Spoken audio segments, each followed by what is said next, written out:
தலைமுறை பெண்களுக்கு பயிற்சி அளிக்க வருகை தரும் சிலம்பம் தேசிய நடுவர் மற்றும் சர்வதேச தங்கப் பதக்க வீராங்கனை திருமதி பிரியா கோபிநாத் அவர்களை வருக வருக என்று வரவேற்கிறோம்.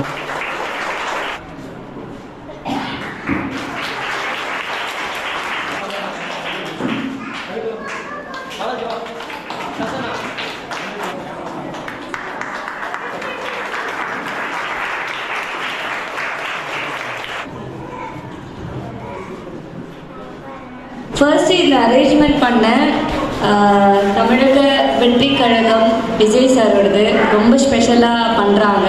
நிறைய கட்சி நான் பார்த்துருக்கேன். எல்லாரும் இந்த மாதிரியான முக்கியத்துவம், அதாவது